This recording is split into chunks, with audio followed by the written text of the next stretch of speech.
Bonjour Céline Schoen, vous êtes journaliste, correspondante à Bruxelles pour nos confrères de La Croix. Les autorités de l'Union européenne sont plutôt discrètes face aux offensives d'Elon Musk. Comment l'expliquer ? Effectivement, cette forme de discrétion, de retenue s'explique assez facilement par une raison majeure qui est la suivante. En fait, les Européens n'ont pas envie de se lancer immédiatement dans une fronde contre les États-Unis alors que Donald Trump revient à la Maison-Blanche. En fait, ils savent de quoi Donald Trump est capable, notamment sur le plan économique, sur le plan commercial, et ils veulent essayer de garder des relations à peu près correctes entre Bruxelles et Washington pour l'instant. Donc c'est une stratégie assez sage, mais qui a aussi certaines limites.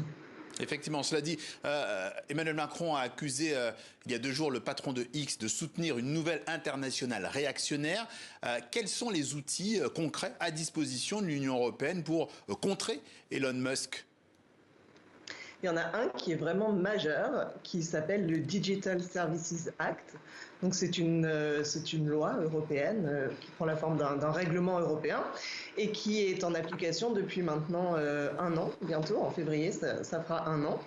Et ce texte impose un certain nombre d'obligations aux grandes plateformes, typiquement comme la plateforme X. Le souci, c'est que la Commission européenne à Bruxelles pense que X ne respecte pas certaines de ses obligations. Et donc tout l'enjeu maintenant, c'est d'appliquer correctement ce nouveau texte. Et en fait, il y a plusieurs étapes, et là on est vraiment dans les premières étapes qui sont celles d'enquête. Bruxelles essaye concrètement de comprendre ce qui se passe exactement du côté de X, ce que la plateforme fait ou ne fait pas. Et il y a comme ça une gradation de mesures qui peuvent être prises. Et la mesure ultime, ce serait d'interdire X sur le territoire européen. Mais voilà, encore une fois, on n'en est pas là. Il y a donc des étapes, on l'a compris.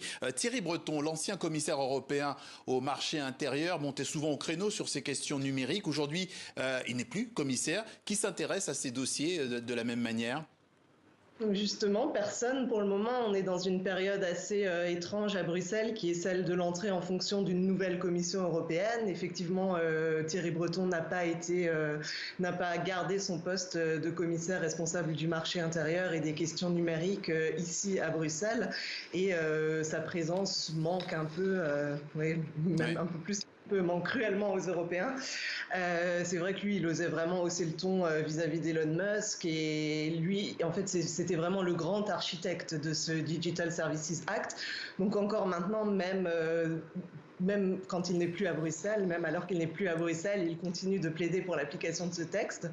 C'est une Finlandaise qui s'appelle Ena Virkkunen, qui est maintenant responsable des questions numériques, mais elle n'est pas spécialement montée au créneau pour le moment vis-à-vis d'Elon Musk, pas plus que Stéphane Séjourné, le nouveau commissaire tricolore, ici à la Commission européenne.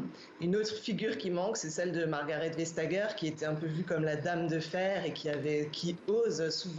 osait justement s'en prendre à ces grandes entreprises et à leurs dirigeants, mais elle non plus, elle aussi a fait ses valises. Alors on suivra ça effectivement avec attention. Les précisions à Bruxelles de Céline Schoen, correspondante pour nos confrères de La Croix. Merci à vous.